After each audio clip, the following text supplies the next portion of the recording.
આજે શાસ્ત્રી મહારાજની પુણ્યતિથિ છે. શાસ્ત્રી મહારાજ વિશે આપણે બધા ઘણી બધી વાતો જાણીએ છીએ. તમારે પરીક્ષા પણ આવતીકાલ છે, એ ધ્યાનમાં રાખીને આપણે સંક્ષેપમાં જ વાતો કરીશું.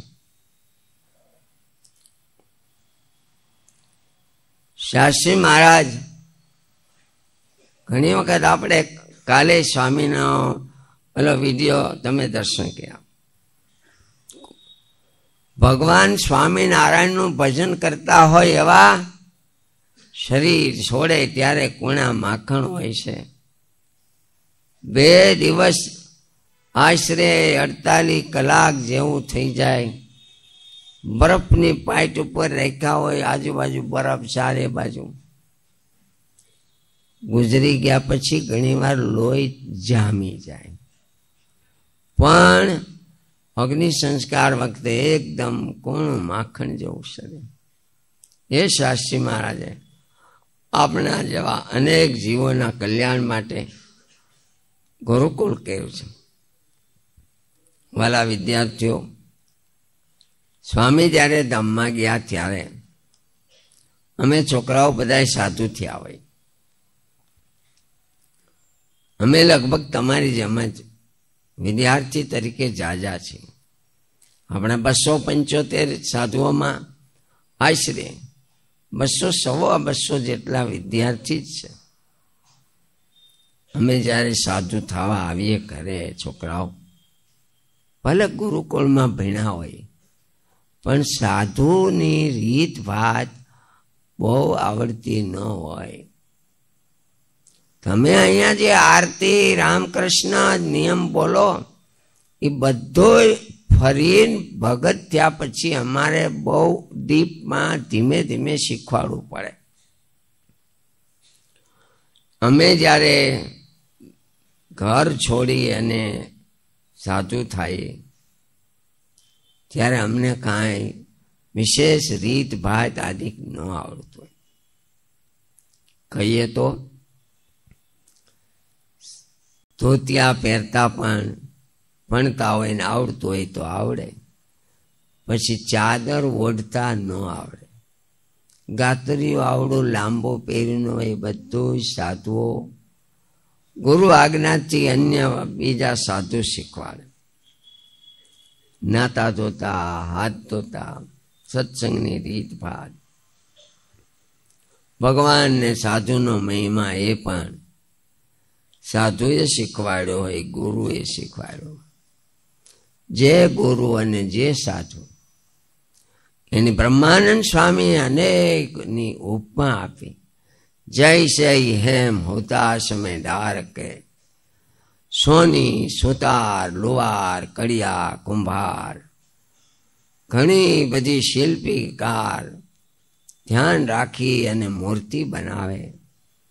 એમ મનુષ્ય દેહમાંથી માણસની સ્વામી જો આ સિંહાસનમાં ચિત્ર સ્વરૂપ છે કે માણા ઘડાય કેમ. ભણવાથી માણસ વિદ્યા આવે, પણ એની હારે ઘડતર થવું જોઈએ. એવું શાસ્ત્રી મહારાજે ઘડતરનું કામ સાધુતાઓનું કર્યું. સાધુ શાસ્ત્રી મહારાજ કે આ ગુરુકુળ એ બેકડા સમાન છે. અમને સ્વામી કે જુઓ, તમને જોઈને અત્યારે હરિભક્તોને નંદ સંતો યાદ આવવા જોઈએ કે અત્યારે આ સાધુ આવું તપ, ભજન, ધર્મ નિયમ રાખે છે, તો મહારાજ વખતે સાધુઓ કેવા હશે. બાપની અણહાર દીકરામાં આવે એમ મોટા નંદ સંતોની અણહાર, એમની લટક, એમની રીતભાત આપણામાં આવવી જોઈએ. કુંભાર માટલો કર્યા પછી અંદર હાથ રાખીને ટપલાથી ટીપે. જો ન ટીપે તો પાણી સ્રવી જાય, પાકી જાય તો પણ બધું નીકળી જાય. પણ ટપલાથી જરા ગારાને કઠણ કરે, પણ આમ ન મારે, અંદર એક હાથ રાખે, ધીમે ધીમે ધીમે ધીમે. ગુરુજનો, મા બાપ શિષ્યોનું, સંતાનોનું ઘડતર કરે છે, જેમ કુંભાર અંદર હાથ રાખીને એમ શાસ્ત્રી મહારાજ સંતો નાના હોઈએ ત્યારે અમારા સાધુઓનું એવી જ રીતે બધાએ ઘડતર કર્યું હોય. આજે પણ જે નવા પાર્ષદો થાય, સંતો થાય, એનું ઘડતર પણ અત્યારના સંતો જે હોય તે, જ્યાં હોય તે, આપણી સંસ્થામાં કે અન્ય, એવું ધ્યાન રાખીને ઘડતર કરે. એ માટલો, એમાં ભરેલું પાણી માટલું ટાઢું થાય, માટલાને પાણી પીનારો ટાઢો થાય. કુંભારનું કામ અનેકને ટાઢા કરવાનું છે. ગુરુજનોનું કામ શિષ્યોનું ઘડતર કરી પોતાને શાંતિ રહે અને અનેકને શાંતિ આપે. ટાઢા થાય એટલે ક્યારે ન તપે રે કામ ક્રોધની જાળ, દોષો દુર્ગુણો કુટેવો કાઢી, એવા શિષ્યોને પણ કરે. અને એ શિષ્યો પણ જેને જેને મુમુક્ષુને મળે એ પણ એવા બને એવા પ્રયત્નો કરે. વાલા વિદ્યાર્થીઓ, આપણા ઉપર ગુરુના અનેક ઉપકારો છે. જન્મા ત્યાંથી સૌથી પ્રથમ ગુરુ માં કહેવાય, બાપ કહેવાય, અનેક કહેવાય, વિદ્યા ગુરુ. જેની પાસેથી જે શીખીએ એ ગુરુ છે. આધ્યાત્મિક ગુરુ એનું મહત્તા ખૂબ જ વધારે છે, કારણ કે એ જન્મ મરણ ટાળે છે. એવા ગુરુના અનેક ઉપકાર છે. બ્રહ્માનંદ સ્વામીએ લખ્યું, કોણ એસી ભેટ ગુરુ રાજ આગે ધારીએ. કઈ ભેટ ગુરુના ચરણે ધરું, તો ચરણો મેં શીશ મેલી દીનતા ઉચારીએ. બસ ચરણોમાં માથું મૂકી અને દીન ભાવે, દાસ ભાવે રહેવું, એ જ ગુરુએ કરેલા ઉપકારનો પ્રતિ ઉપકાર જેવું છે. છોકરાઓ, નાના સાધુ હોય, નવા સાધુ, જેમ તમે આવો ત્યારે ગુરુજનો, મોટા ગુરુભાઈ આપણું ઘડતર કરવા ધકે ખીજાય, પણ વળી પાસે બોલાવી અને એમ કે, જો તમે સારું શીખજો, ધ્યાન રાખજો, આપણે આ માર્ગે આવ્યા છે, ગાફલાઈ રાખવી નહીં હો. માથે હાથ ફેરવે ગુરુઓ, મોટા ગુરુ ભાઈઓ.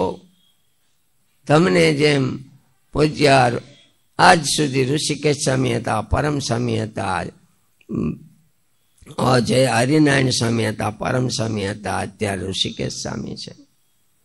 તમને કંઈક ધકે ખીજાય, ઘણી વખત મને ઋષિકેશ સ્વામી કે, હું એને પાસે બોલાવી અને વાત કરું, જો ભાઈ તારા હારું છે.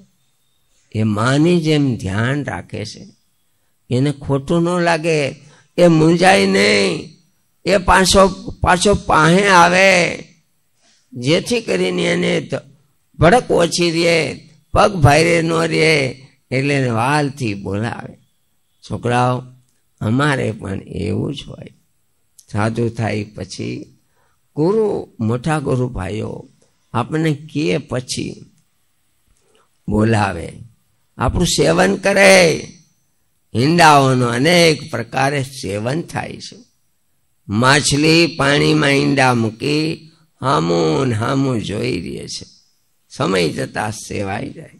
કુંજડાઓ ક્યાં પરદેશમાં ઈંડા મૂકીને અત્યારે અહીંયા આવે, મન અખંડ બચ્ચામાં ઈંડામાં હોય, એને કારણે સેવાઈ જાય. કાચબી વેકરામાં દરિયા કાંઠે રેતીમાં ઈંડા મૂકે, ક્યાંય ગયા હું થયું વિહવળતા થાય અને ઈંડું સેવાઈ જાય. ચીકલા પારેવા પાંખમાં ઈંડા સેવે છે, એમ જીવનું, મુમુક્ષોનું, સાધુ સંતોનું, ગુરુજનો આપણું એવી રીતે સેવન કરે છે. આજે 38 વર્ષ થયા. સ્વામીને યાદ કરીએ તો પણ આજના સમયે અનેક સંતો ભક્તોને હૈયા ભરાઈ જાય. સ્વામીનું લેખું હતું, સાધુરામ એમ બોલાતા, ફલાણાને બોલાવો એમ કહી વાલથી બોલાવે. અમને ક્યારેક કીધું હોય, આપણે એમ થાય સ્વામીને શ્રમ પડ્યો, એટલે બીજા મોટા સંતો આપણી પાસે આવે. જો સ્વામીએ છે ને આપણે હારું કીધું છો, આ સ્વામી એટલે મોટા સંતો આપણને શીખવાડે તો તમારે સ્વામી પાસે જાવું, દંડવત કરવા. બપોર પછી 10 વાગે જાય એટલે દંડવત કરી. પૂજામાં તો સામાન્ય જાતા હોય, દંડવત કરીએ એટલે સ્વામી સામું જઈને એમ કે રાખો સાધુરામ રાખો. કેમ? અમે સ્વામી અમારાથી થોડી ભૂલ થઈ ગઈ અને તમારે અમને કહેવું પડ્યું, તમને શ્રમ પડ્યો. એટલે સ્વામી કે ના એવું કઈ ન હોય, ધ્યાન રાખો. જેમ મા બાપ છોકરાને ધકે ખીજાય, એકાદી લગાવી દે, પછી એને જ વાલ કરી બોલા. અમે તો મા બાપ છોડ્યા, નાના હોય 12, 15, 20 વર્ષ. અમને મા બાપનું હેત કોણ આપે? દાદા દાદીમાનું, વડીલોનું એ હેત આપે ગુરુજનો, મોટા ગુરુ ભાઈઓ. હાંસવે મુંજાઈ તો આપણું ધ્યાન રાખે. નવા હોઈએ ત્યારે તમે જેમ નવા હો, 8મીથી ઘરે આવો, દિવાળીથી ઘરે આવો, તમે મુંજાવ ત્યારે વ્યવસ્થાપક ભાઈઓ, સાધુ સંતો, તમારા રૂમના પાર્ટનર તમને કેવા સમજાવે છે વાલથી. અમને સાધુઓને પણ આવું નવા હોય 2-5 વર્ષ સુધી બને છોકરાઓ, અને ગુરુજનો વાલથી સમજાવે. એ અમારા માટે ઓક્સિજન જેવું હોય છે. ઓક્સિજન વિના ચાલતું નથી. આજના દિવસે શાસ્ત્રી મહારાજ ધામમાં પધાર્યા, 38 વર્ષ થયા. સ્વામીએ બાળકોના કલ્યાણ માટે, એના ઘડતર માટે જ જાણે પૃથ્વી પર મહારાજે મોકલ્યા છે. પ્રાચીન ગુરુકુળો હતા, નાલંદા, તક્ષશિલા હતા. વચ્ચે એવો કાળ આવ્યો કે ગુરુકુળની સંસ્કૃતિ ભૂલાઈ પણ ગઈ હોય થોડી ઘણી. અંગ્રેજ સત્તા આવ્યા પછી ઘણી બધી ભૂલાણી છે એમ કહેવાય છે. શાસ્ત્રી મહારાજ એને થયું આ ગુરુકુળની સંસ્કૃતિ જળવાય, વિદ્યાર્થી આ લોકમાં પણ સુખી થાય, મર્યા પછી પણ સુખી થાય, એવા આશયથી હજારો લાખો જીવોનું કલ્યાણ થાય એવું આપણા માટે કહ્યું છે. આજના દિવસે 38મી પુણ્યતિથિએ શાસ્ત્રી મહારાજને આપણે બધાએ, અમે જેણે દર્શન કર્યા હોય, મનોમય તમે વાલા વિદ્યાર્થીઓ દર્શન ન કર્યા હોય સંતોએ પણ એમના પ્રતિકૃતિ સમાન શાસ્ત્રી મહારાજની આ સંસ્થાઓ, આ સાધુઓ અને એમના સ્વામીના ચિત્ર સ્વરૂપ દર્શન કરી મનોમય વંદના કરી અને આજની આપણી 38મી પુણ્યતિથિએ સ્વામીના 2 ગુણ ગાય અને હું પૂરું કરું છું. બોલો સહજાનંદ સ્વામી મહારાજ.